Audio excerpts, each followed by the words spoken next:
Welcome to A Game of Ice and Fire, a video series devoted to A Song of Ice and Fire wargame by Cool Mini or Not. We cover all aspects of the hobby with tactics and list build videos, painting tutorials of varying levels, and battle reports. In this video we're going to be going over some Rob Stark commander tactics and list build options. In addition to that, we're also going to be touching on the two-list pairing process that comes with A Song of Ice and Fire's competitive play document. So let's look over the army list and construction section in the tournament guideline document that's on Cool Mini or Not's A Song of Ice and Fire website. The first bullet point says that all players must provide one army list and have the option for a second army list as well. Now what this is saying is that you of course need to have at least one list to play in a tournament. You have the option, however, to bring a second one, and that creates this two-list pairing process that starts at the beginning of the game.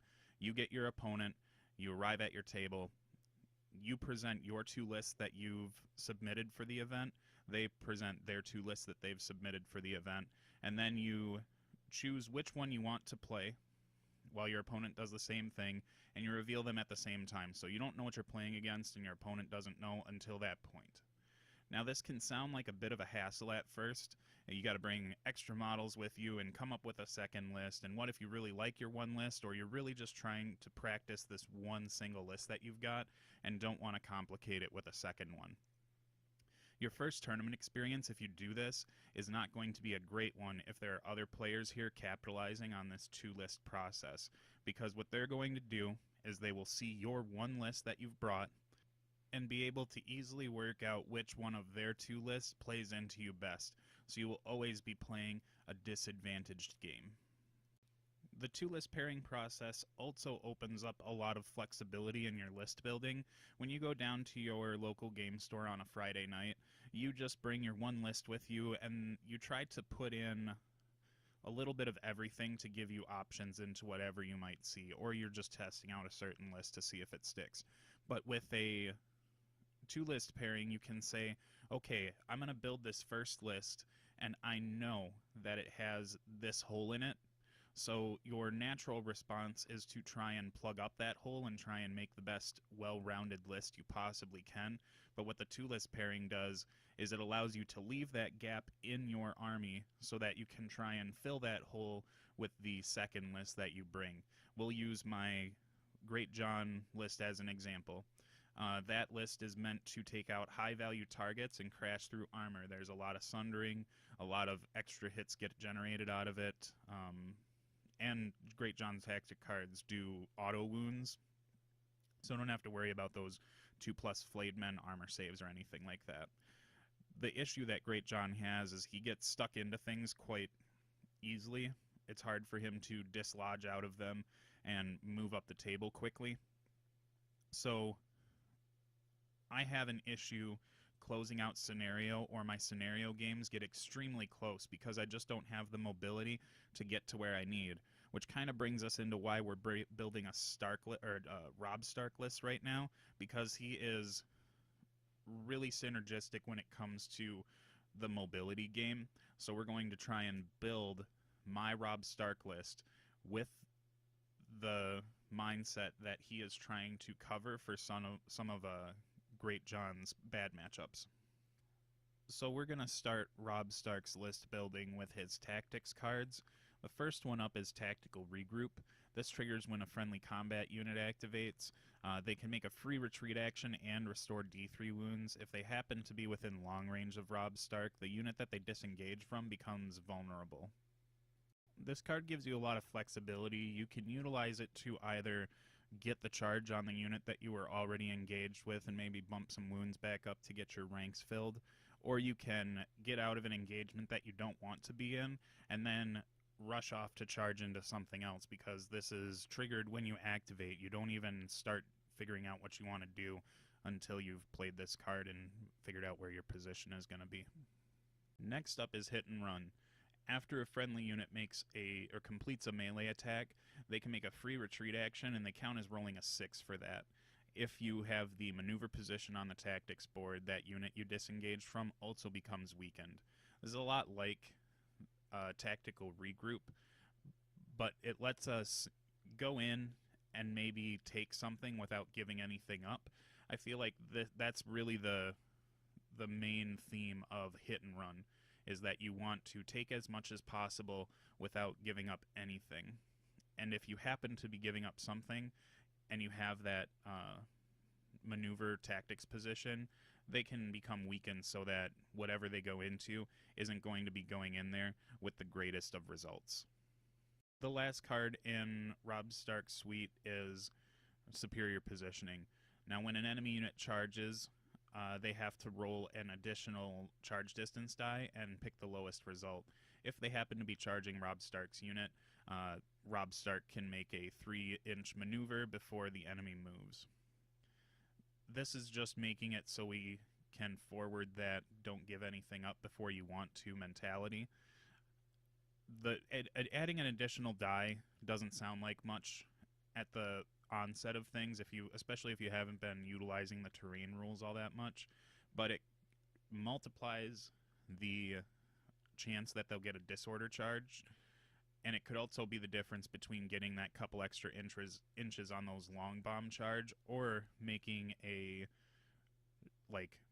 comfortable charge at that 3-inch mark much more uncomfortable because they have to throw that extra die into it as well. When we were looking at building Great John Umber, the Stark Tactics deck was more of just icing on the top of the cake, but with Rob Stark, there's a lot of synergy in what he wants to be doing with his tactics cards that are reflected within the base Stark Tactics cards.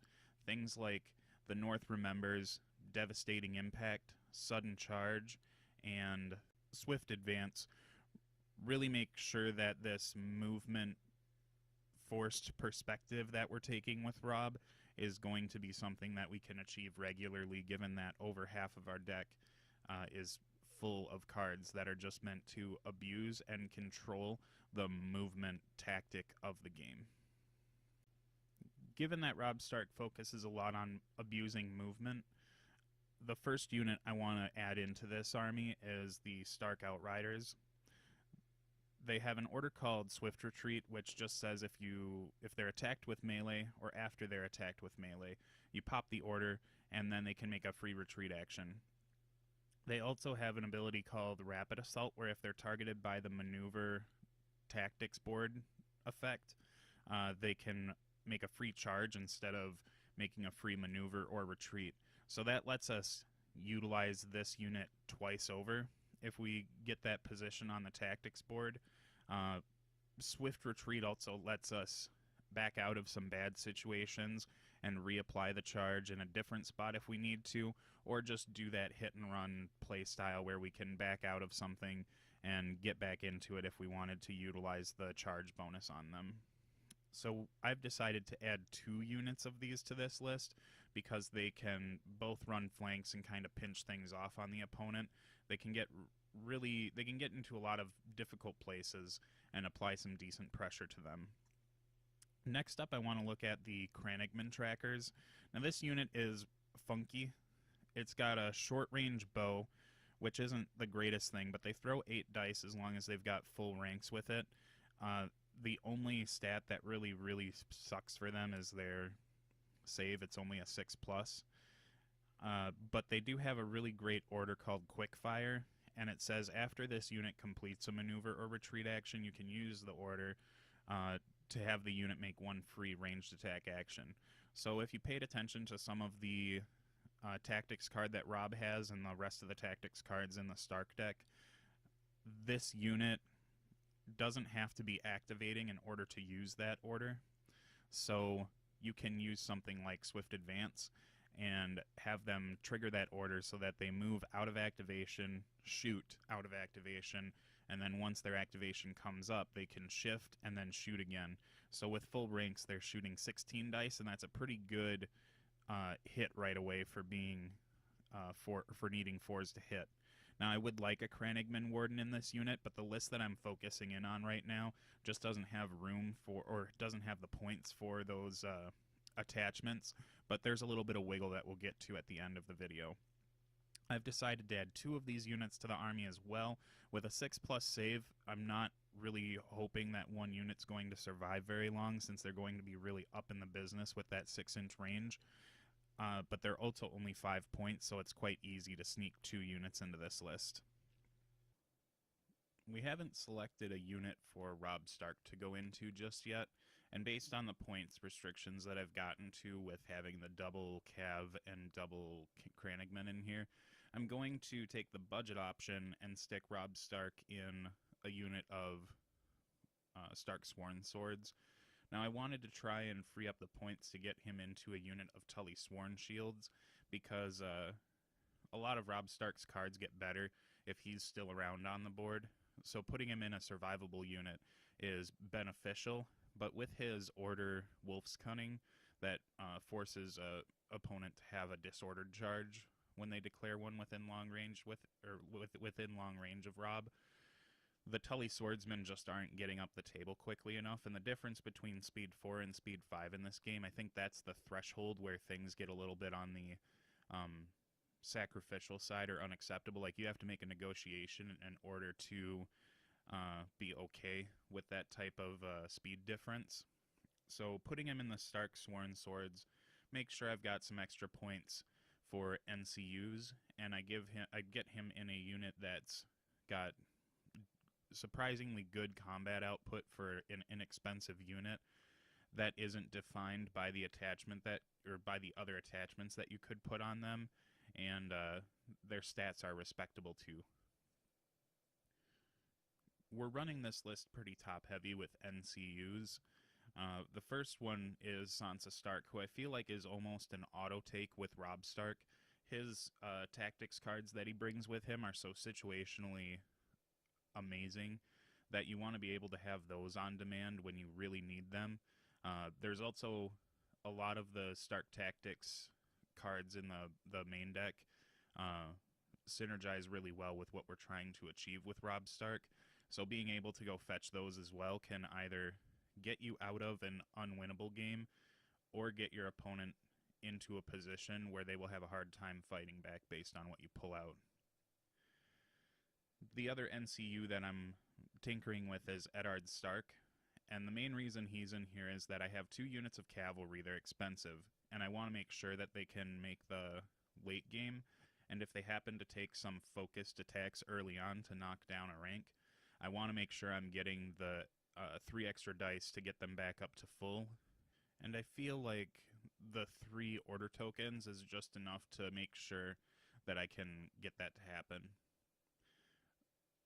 The unfortunate thing is that Varys is still pretty prevalent, so I think that there's a chance that he might get subbed out when the Mounted Blackfish becomes available for retail and I can start utilizing him in tournaments, but getting that extra NCU activation is perfectly fine for me too.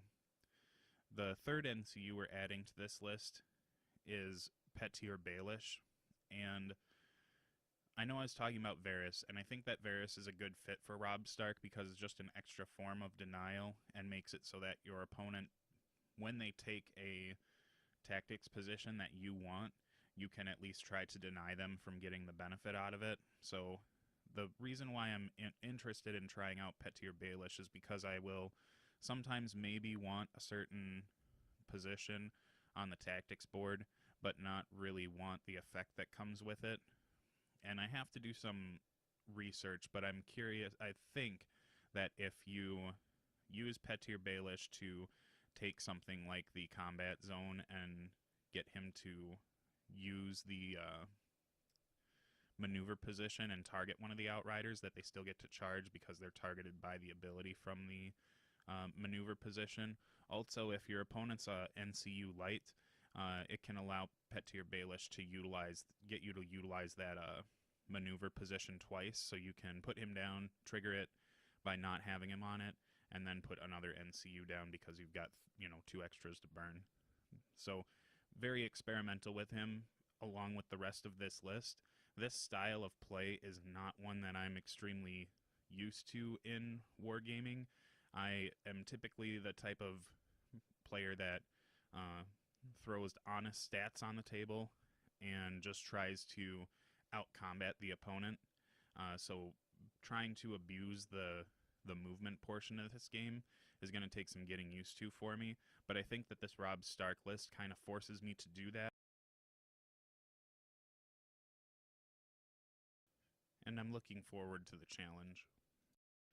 Now, my typical formula for these tactics videos, or just video series in general, is to put out a tactics video with a list I want to experiment with, then do a painting tutorial with something from the list, and then follow up with a battle report that contains the list that I just created to see if my theory holds up on the table. The issue with this one is that my double Kranigman trackers and my second unit of Stark Outriders very possibly will not be at my local store by the time I get around to filming this, or filming the battle report portion of it. So I just wanted to briefly touch on the list that I will be bringing if that's the case. And it's not straying too far from what we've talked about. A lot of those strategies are still holding up here. I'm still sticking Robb Stark in a unit of Sworn Swords because I think it's a good budget option for him. I don't believe there are any real standout options that would make me want to pull him out and put them elsewhere. I just think that the Sworn Swords, they kind of do everything you want to do anyways. So putting him in there doesn't feel like a negotiation at all. I am bringing one unit of Outriders, and I am trying to practice this list for Adepticon, so I felt a little dirty doing this, but I did put Brendan Tully, the Vanguard Infiltrator, in that unit. I just wanted to be able to experiment with him, and because I have the model, I don't want to get... I just would like to experience him before he comes out, and like I said, I still feel a little dirty because the experience I'll have with him isn't something that's going to translate to that Adepticon tournament.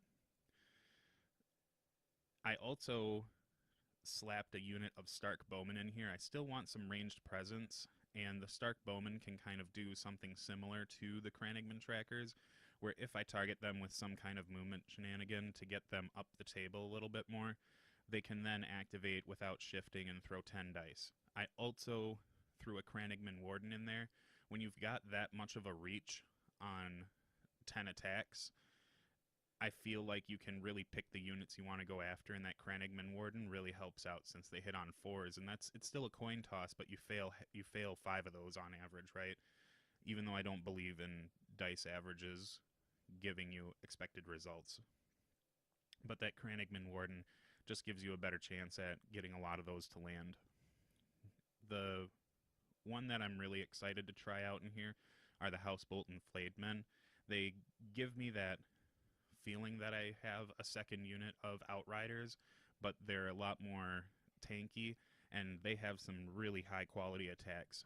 I don't like that I'm giving my opponent the ability to try and use their anti-Flayed Men tech into the list, but I really want to get them out and give them a shot with someone who can turn them up to 11. Now for my NCUs, I've abandoned the 3 NCU plan and gone with 2 because I don't want to stick myself with a dead activation every other turn if my opponent happens to have 3 as well. And as I said in the first NCU portion for the list, Sansa Stark is almost an auto-include for me. With Robb, I will not... I have a hard time imagining a world where I do not bring her with me with Robb Stark. And I'm also adding Lord Varys to the list for an NCU as well. As I said earlier, Varys can help deny your opponent some of the benefit that they would get from taking a position on the board that you want. Or if you happen to be playing against an NCU that has a really great ability, he can stop that too. It's just like I'm trying to control the table, so trying to have a way to control the tactics board a little bit too just gives me another element to be controlling my opponent. So it's a weird... I know I've said control a lot in this last little bit, but it's an interesting way to control a couple different aspects of the game, and Varys is still going to do what I need him to do anyways, which is probably just take the maneuver position when it becomes available and it's good enough for me if I burn a few orders to slow my opponent's momentum in the early game. If you've been struggling to build a good Rob Stark list, I hope this video gave you some options to try and play with and bring back to your dojo. Otherwise, if you happen to have a really great Rob Stark list that you've been enjoying a lot, feel free to post it in the comments below or burn on over to our Facebook page for Big Top Gaming and post it there. And I look forward to showing off the battle report that we end up doing on this one.